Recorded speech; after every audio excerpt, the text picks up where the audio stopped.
All right, why the redress scheme that's been announced is no good. Firstly, it's not about the money. The money is only one component. There needs to be ongoing care and assistance for those who need it. Not everybody will need it, but for those who do, there has to be ongoing care and support. Secondly, the money that has been announced is way down on what the Royal Commission has recommended, and there's been no reasons given as to why that would be.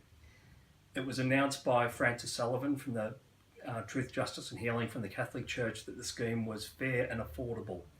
Affordable is not a word you want to hear when you're talking about a redress scheme for victims of childhood sexual abuse.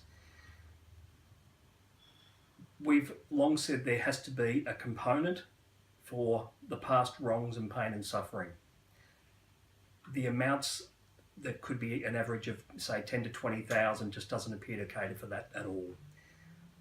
The ongoing care and support isn't about money at all. It's about making sure that if people need detailed counselling, that they can get that. If they need counselling every week for a year, that they can get that. That they're not just going to get a few extra sessions that will see them go from crisis to crisis. It has to be more than that. There also needs to be a realisation that everybody has different needs. Some people may need very minor things. They may need some, for example, home help or assistance like that.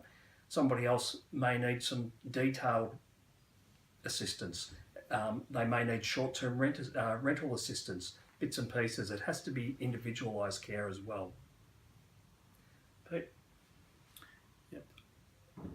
It's got to be a supportive system. I think the term redress needs to be split into two parts. One is about a supportive system that we need that creates a safety net, so it helps survivors that haven't fallen apart yet, not fall apart and continue in their life in a way that's of value to themselves and to their community and families.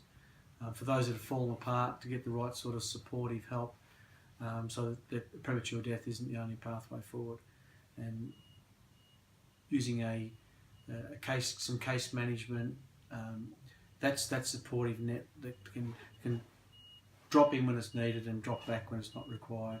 If there's another element which is involved with civil litigation and redress and compensation for the wrongs done, that's up to the individuals to choose and what level that will be.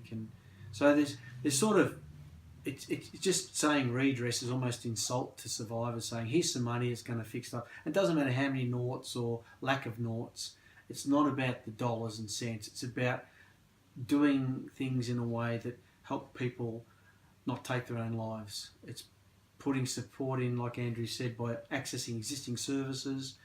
It's not chucking band-aids and dollars at it. It's it makes me angry. It makes me angry that they throw out figures in the newspaper saying here's $150,000, and you look at the details, not even that. Then the Australian community thinks that we're all about dollars and cents. It's so far from the point. It's about men that we see that are dying, and women that are dying, and people that are in this mental health crisis through our Ballarat community that need to be supported, so that premature death isn't the only way forward. And that's not just done by throwing money at it, it's done by creating a healing, supportive system. And you can imagine if somebody gets their sum of money, they go away, they pay off a few debts, what happens then? They're back in exactly the same position. If they need that ongoing care and support, they've got nothing. So do the institutions then just wipe their hands of them and say, that's it, we've done what the government said we had to do? Or do they actually say, we have a responsibility to care for these people? We have a responsibility for these people that we've damaged, that we need to give them the ongoing care and support that they need. And especially if you're talking about religious institutions, does that fit in with their values of just giving someone an amount of money and then wiping their hands of it? Surely it doesn't. I'd like to see some of these institutions stand up and say, if this is the redress scheme that we've got, that no, we can do better.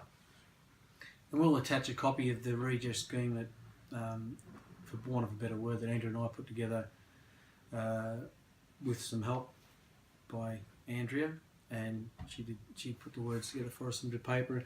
Anyway, it was submitted how long ago to the Royal Commission? That was submitted nearly 12 months ago now. Oh, over 12 months ago. And we had no follow-up whatsoever. But anyway, it'll be attached on this link, and so you can have a read of it. And we've tried to gather a lot of those components up and put into some more detail. So feel free to have a look. And finally, the government has a supportive system in place already for people that are suffering from depression and PTSD, and that's for our soldiers that have returned from service. And they fully deserve everything that they're getting there, but the government has a system in place. If you compare that to what we're looking at here, the biggest difference is ongoing care and support. If you look at the disability support pension compared to the returned soldiers pension, for a single person it's $252 a week difference. That's quite a substantial amount. But more importantly, they get a healthcare card that enables them to access unlimited care. And they can fall back upon that any time. We seem to have a way of dealing with these people, but on the other hand, with the survivors of abuse, we just want to wipe them and get them out of the way. Let's look at the existing models that are in place and work on that and say, how can we incorporate some of that? And the savings to the community, if this is done right, can broaden out to, it goes beyond just survivors of abuse. It can broaden out to the mental health area if it's tested and it's seen to get people coming forward early. They don't need as much care. It doesn't cost the community as much, rather than waiting to, I say stage 1, stage 2, stage 3, rather than coming forward in stage 3 where they're suicidal and they're in a bad way and they've lost their job.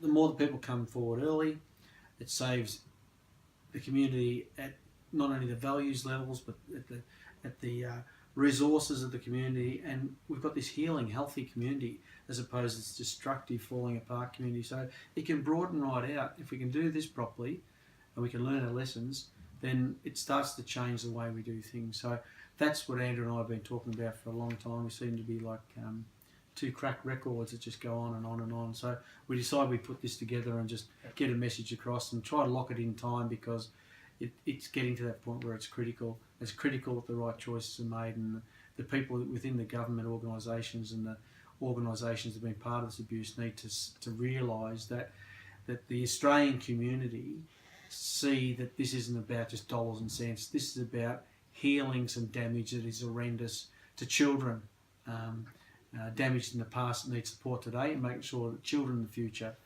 are well and never have to go through what we went through. To our politicians and to the leaders of the institutions, you can do better. You can do a lot better.